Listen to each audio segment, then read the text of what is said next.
What I can see happening is that we won't be talking about AI in a few years' time. It will just get consumed into some software. Just plug and play.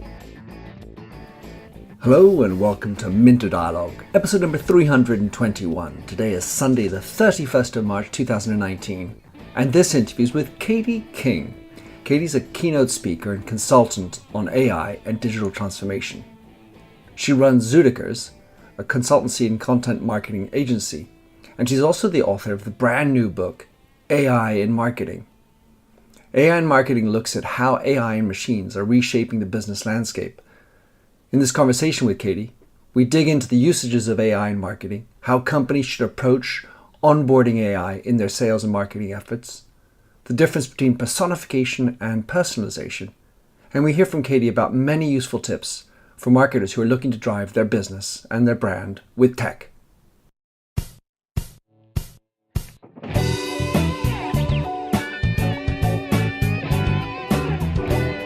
Welcome to the Minter Dialogue podcast, where we discuss branding and all things digital. I am Minter Dial, your host, and you'll find the show notes on my eponymous site, minterdial.com. Enjoy the show. Katie King, great to have you on the show. You and I met on a panel, and it was great fun to meet you. You're obviously a long-in-the-tooth expert in AI in marketing, and there can't be that many of you around. Katie, in your own words, who are you? Welcome. Hi, Minter. Thank you very much for introducing me.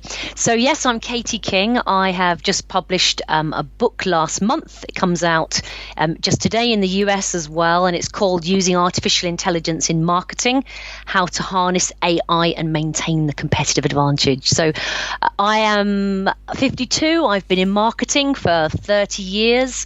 I am on the UK's all-party parliamentary group, which is looking at the adoption of AI in enterprise. So yeah, I've got many hats, but primarily I'm helping clients to genuinely look at their business goals and look at, how they can achieve those, how they can satisfy customer needs, how they can look at new technologies. So, it's not about hype and jumping on a bandwagon. It's about genuine utilization of these kinds of tools, to achieve what they're setting out to achieve as a business. A busy lady. And running a company called AI in FM. And of course, that's not necessarily a radio station. What is AI in FM? AI in FM, so AI in facilities management, which is an industry sector I've been really heavily involved in for about 10 years. It spans the built environment, property, construction, real estate. So it's very exciting. It sounds dull, but it's actually very cool. It's to do with smart cities and those sorts of areas. And in the book, I feature brands and organizations like Jones Lang LaSalle and other FM companies. So yeah, AI in FM and AI in marketing are companies that I run. Brilliant. So let's talk about AI in marketing, which is the subject of your new book, Using Artificial Intelligence in Marketing, How to Harness AI and Maintain the Competitive Edge, published by Kogan. So marketing or AI in marketing, are we late to the game? Are we early to the game? Where are we? And if I'm a marketer, should I be sweating bullets? Yeah, great question, Minter. It's certainly one of the, if you think of marketing as a job function and as an industry segment, it's one of the early adopters of AI. So we're talking here of companies who are using AI embedded software for email personalization, for predictive analytics, those sorts of areas. And so in an area of fourth generation technologies, which is AI, it's on the hype curve of the Gartner hype cycle. So generally AI is pretty early, but within it, marketing is quite well established. But we're certainly not late to the game. And there are many people deriving real benefit from AI in marketing, but it's still quite early days. In your book, Katie, you also talk about this being the fifth revolution of AI, because AI, of course, has been around for a long time. So we're in the fourth industry, the fifth generation of AI, which makes me think that it's highly evolved. You also mentioned a survey by consultancy that said that about 29% of the marketers in the survey believe that they'll be using AI in marketing by the end of 2019. That's how I read it. Indeed, yeah. So if I am in marketing, should I not be creating a marketing strategy? And if I don't have an AI strategy, and if I don't have an AI strategy, shouldn't I be getting one PDQ? You definitely need to get one PDQ. The e-consultancy stats that you mentioned there, Minter, they are accurate. I believe by the end of this year, many marketers, a third practically, will be using AI in some form or another, and probably are already, in terms of AI being in certain search technologies, in Facebook picture recognition, various algorithms. We're probably all using it much more than we realize, but many marketers by the end of this year will be using it. It might be CRM, for example, Einstein. It might be some plug and play from Amazon Web Services, linked to market research. So I think those stats are accurate, and you're absolutely right. Everybody does need to get a strategy. They don't need to just jump on the bandwagon and spend thousands of pounds on a chatbot, but they do need to look around the market, to look at what their needs are, what their clients' needs are, their customers' needs are, and work out if AI tools could be used to actually help automate some of that. So, you and I were talking, and there are 1,000. Well, anyway, there are over 1,000 different services out there. You have this pressure to do it, and just with the same types of pressures of getting digital transformation, how does one articulate an AI strategy, and therefore the types of selections of which services that I should be using? Help us through that. Yeah, so in the book, I feature not only case studies of successes, but failures. And the failures are to do with the objectives of the organization and who the stakeholders in that organization are. So, for example, a Swiss bank implemented a chatbot strategy, but it was too early. It was too early for clients, because the clients found, once they started interacting with it, it was quite limited, and therefore they found it gimmicky, and staff just weren't on board. So as a key stakeholder in the organization, staff felt threatened and didn't really know how to respond to it. So that's a roundabout way of answering your question. And it really means that we need to identify what's our goal. So do we want to be an innovator with AI? Are we comfortable being a follower and somebody who's going to be maybe following up on it in a couple of years' time, and therefore more of a laggard? So it's multifaceted. And so in the book, I have a scorecard, and you can score yourself across 10 categories. And that's to do with goals of the organization, mindset. Do you have the C-suite support, the support from chief executive, chief technology officer? What's the culture of the organization? What sort of investment are you prepared to make? So it's not just as simple as saying, here are 1,000 AI tech disruptors who, if you've got the money, can help you with your AI for CRM or your AI for content creation or market research. They're out there. How does that work with your staff? How does that work with the retraining? How does that work with what kind of an agency or company you want to be? So, it's very, very complex. And what we don't want is, after this, all of your listeners open up their shopping bag and go and buy some AI. We're not mandating that. We're saying, look around your market, decide what stage of your business is, where you want to be, and really go and do some in-depth research about the tools that are on the market. Make sure they're not fly-by-nights. Make sure they have, experience of helping companies like you. That's what I would say. Well, it sounds very much like the same challenge with digital in general, because in the end of the day, there are many digital tools. And as you say in your book, or you quote somebody in particular, he says that of all the tools that are out there, AI is the numero uno, it's the kingpin, it's the big juice. Many people I interviewed did say that. You're absolutely right. I think there is this, huge desire to actually implement it.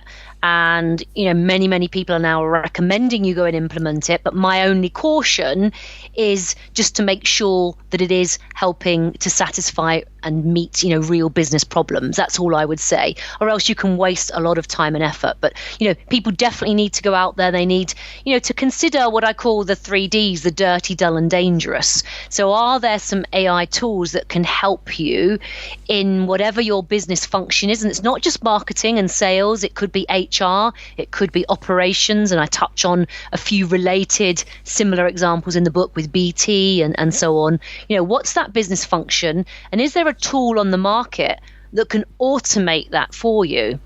Which is kind of linked to the beginning of this wider question to do with AI being around for 50 or so years. AI has had, since just after the war, 4 or so decades of being in what we describe as a sort of an AI winter, where it's been feasible, technically possible, but there hasn't been the cheaper processing power, but most importantly, there hasn't been the data.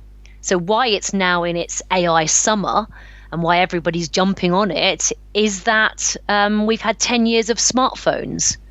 And so we've got this huge amount of data, and that's what we need people to consider. What's that doing? How do I analyze that data? What does that mean about the kind of people I hire, or the kind of clients and which services they use from me, or the best email heading for my successful marketing campaign? That's really what we're talking about. Brilliant. Well, I want to just circle before we get back into that, because there's a lot of interesting things within what you just said. You mentioned this term dirty, dull, and dangerous. That's right. I have to take you up on that to understand, because in the end of the day, the way I read that is it just sends me straight to ethics.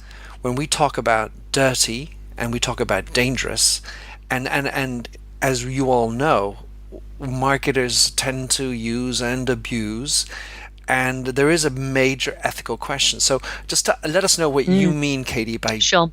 Dirty, dull, and dangerous. I don't mean limited to marketing, if I'm completely honest, Minter. I mean AI can now be used to go in and decommission landmines.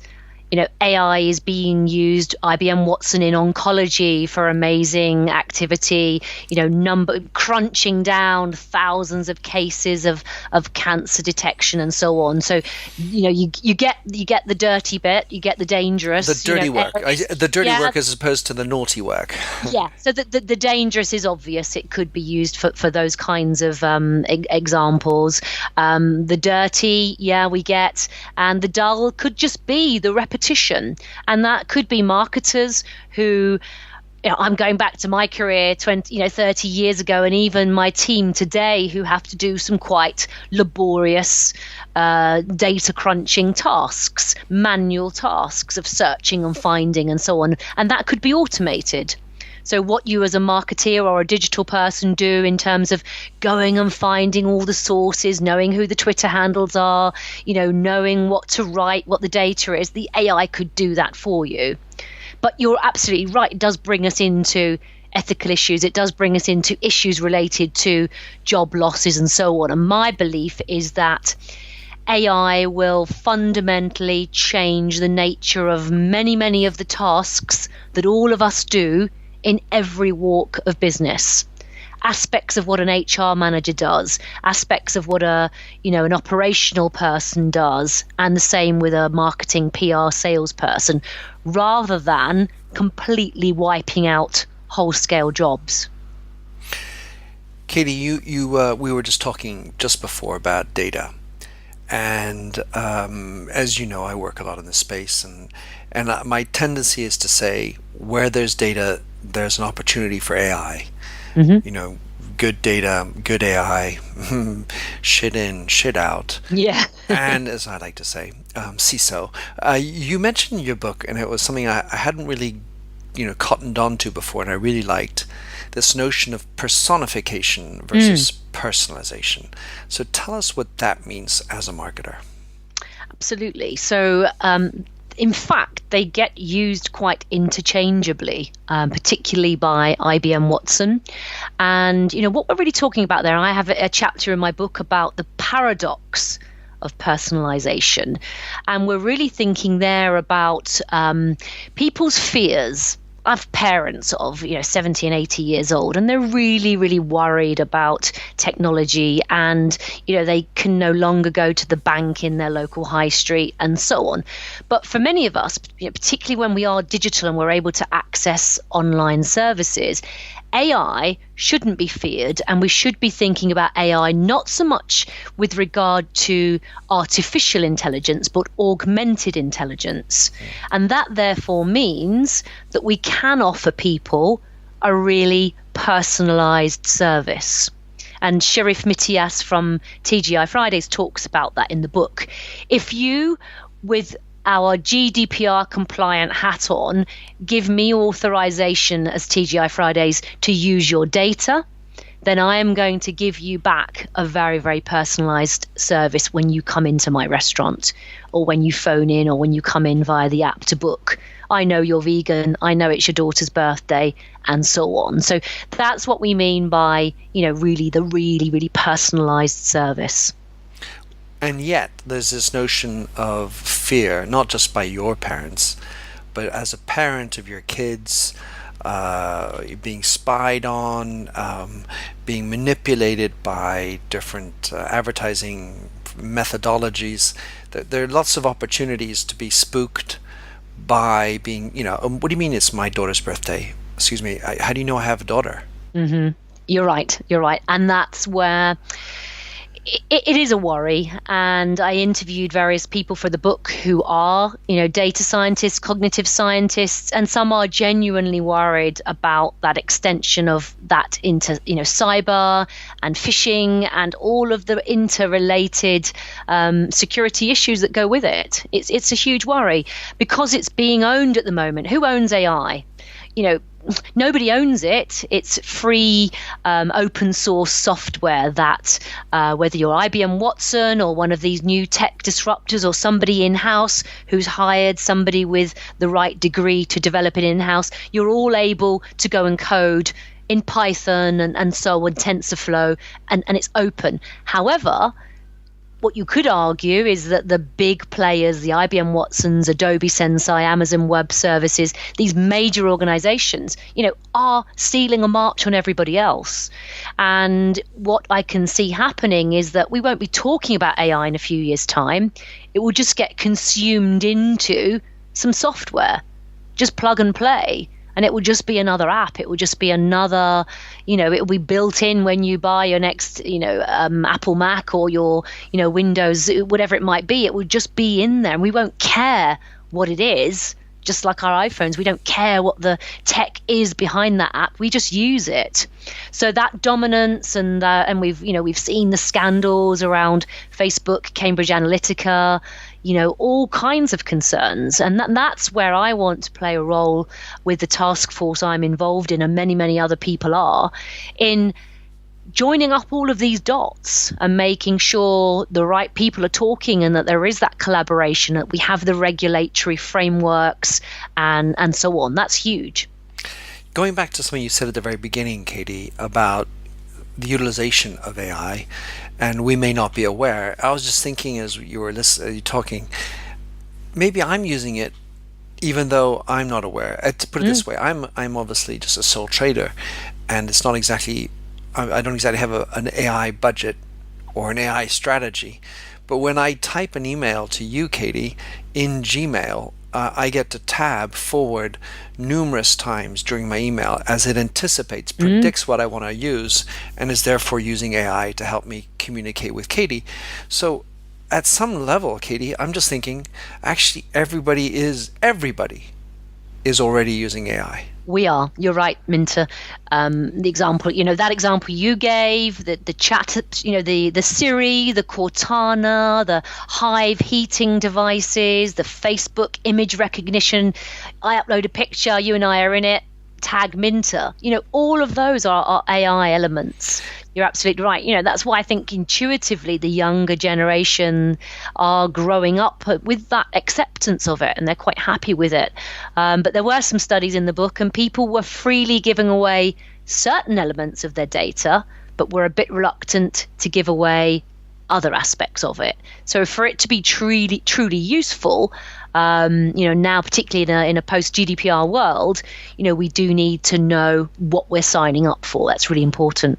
That's us as a consumer, which leads me back to the posture as a business to be more in the personification as opposed to the personalization, because the personification means I'm being a little less intrusive, a little less incisive into Katie's private life. Yes, I think you're right. The personalization can only come if we do give that data freely. Absolutely. And therefore we build trust. So yes. if I'm a marketer sitting in my office listening to this, or hopefully walking somewhere pleasurable, how am I going to start thinking about the opportunities for AI? So I've got a lot of things I have to think about. You mentioned before context, culture, and so many other elements. But in the big buckets of things that I'm doing, I think of forecasting. I think of my social media management. I think of my email management, my CRM. How do you start thinking through where are the biggest opportunities in my business, in marketing, and where I can start looking for one of those 1,000 opportunities that are out there? Yeah, that's a really good question. I mean, an obvious start point is to have a look at the book. In the book, I clearly feature dozens of examples of companies who have products that are doing this. Conversica, Concurred, Curiously, I'm mentioning them. But the key is to stay up to speed daily, hourly, weekly, with this. So, good sources, whether that's Gartner, Forrester, e-consultancy, people like that, podcasts like this. The truth is it's a movable feast, and it's, there are new startups all the time. So do you just want to go with the latest one? Do you want to have a look around the market and find out, what's being featured and some good case studies of how it's actually being used? So I think certainly a start point is, what's your objective? Then you're really analyzing, do we want to innovate? Are we prepared to kind of fall behind a little bit? Then you're actually going out to the market and doing a competitive review through books, through analyst research, through podcasts like this. You're drilling down based on the key function. So what are your core services that you believe could benefit from that automation? Or, what are your highest margin services that again could really benefit from it, and see what those solutions are. I've got some, good examples. There was a piece published last year, which is AI in the UK industry landscape 2018, and it features, breaks it down into marketing, advertising, HR. So again, those kinds of sources by the Big Innovation Centre are fantastic. They date by every few months, so it's staying up to speed and thinking of your business problem and looking critically at who's out there on the market and testing them.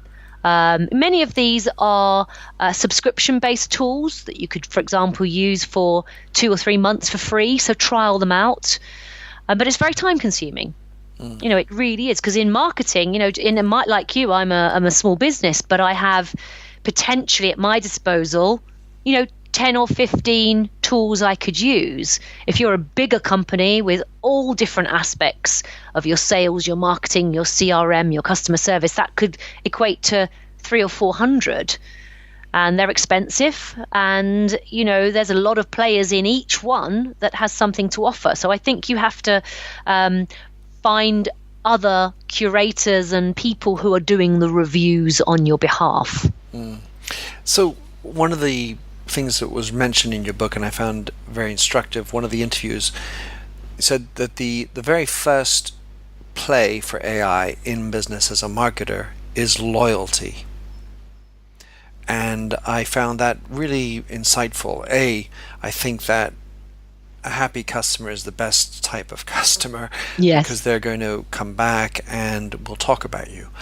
But beyond that, there was this sort of nice intertwine between data, trust, and opt-in, and therefore some kind of AI play, knowing that if we're outsourcing our relationship with our best customers, is that really the best idea? So it made me ponder this notion, really, because ultimately you need to make your loyal customers the happiest of customers. Absolutely. Yeah, no, you're absolutely, it's a really good point. Customers are interested in how it can solve their problems, aren't they? So, if you are looking at the customer journey and you're looking at what the different plays are along that customer journey, if AI can improve that experience for the customer, if AI can help the customer solve their problems in a more innovative, interesting, fun way, in a way that is cost effective and innovative and has a USP perhaps compared to others in the market, then that's going to be important too. So there are, as you say, Minter, some great examples of that in the book. But I would also add to that I think much of this at the moment is being led from the point of view of the technology means it's possible and it's being thrust at people rather than in true marketing sense being a real customer problem to which these tech disruptors have a solution to the need. It's not.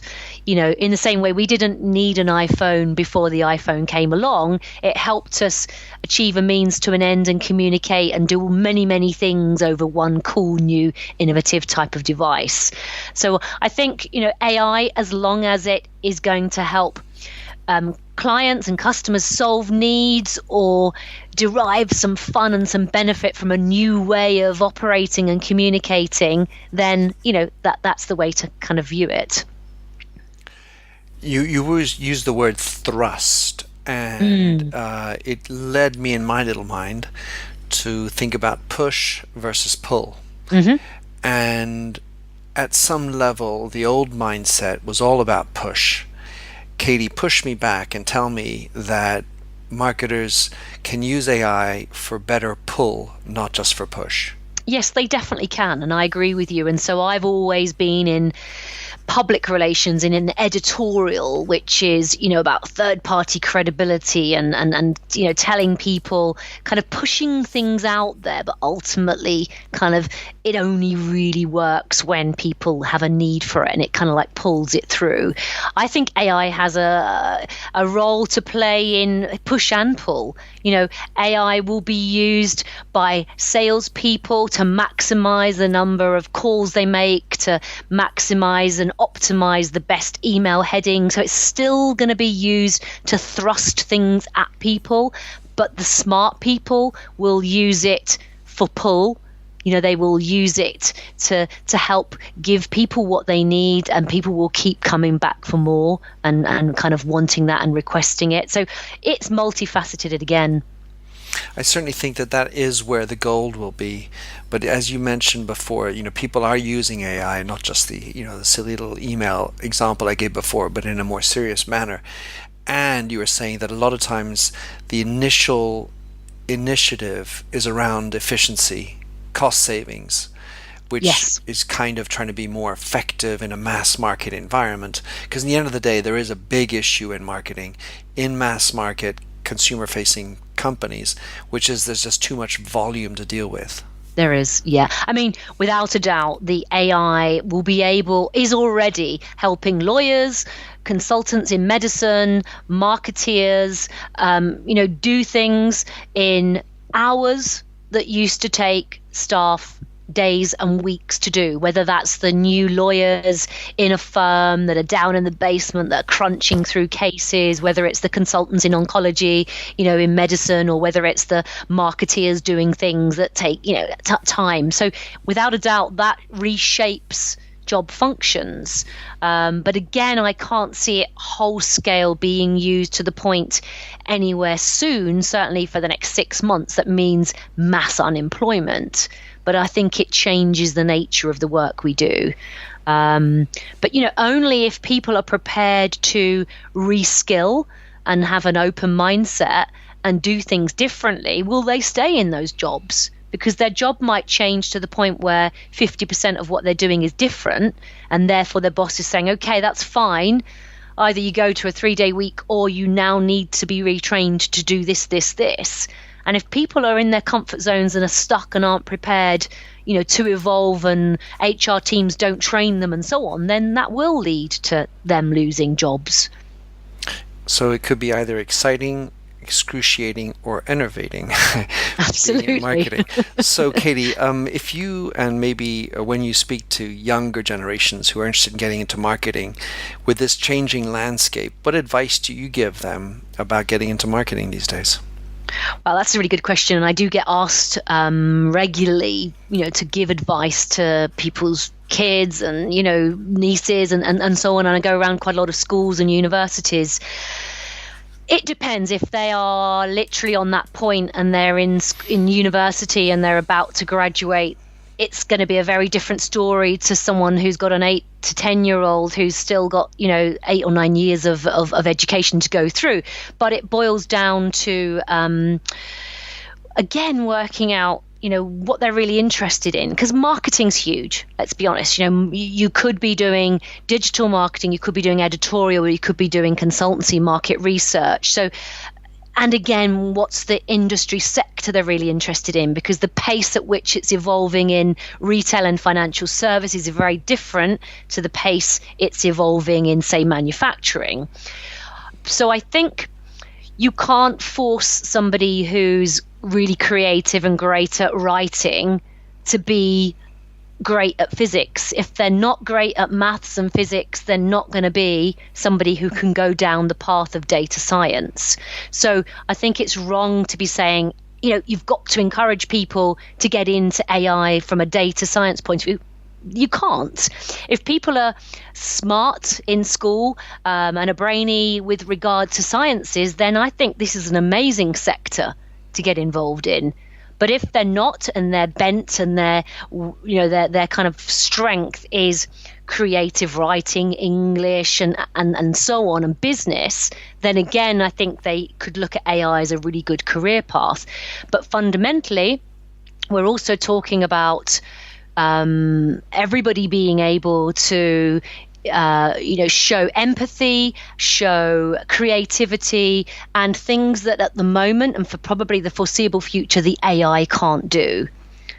But again, things are going to change. The world's going to change dramatically over the next 5 to 10 years, but certainly in the coming few years, but they certainly need to be reading, staying interested, signing up for podcasts, staying on top of what the Gartners, the press, the analysts are all doing and saying about it.